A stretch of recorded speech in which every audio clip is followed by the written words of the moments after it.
कुलकर्णी सोलापूरचे नवीन पोलीस अधीक्षक Shirish Sardeshpande anti corruption ब्युरोकडे। राज्याच्या गृह विभागाने भापोसे रापोसे अधिकाऱ्यांच्या बदल्यांचे आदेश काढले असून त्यात 29 अधिकाऱ्यांचा समावेश आहे।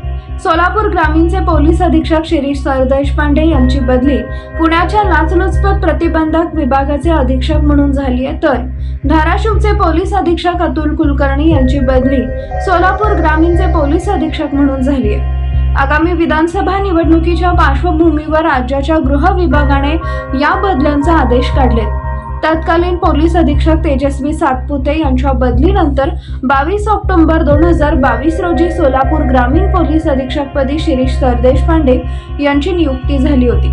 सोलापूरचे नवे पोलीस अधीक्षक अतुल कुलकर्णी हे 2015 बॅचचे IPS अधिकारी आहेत।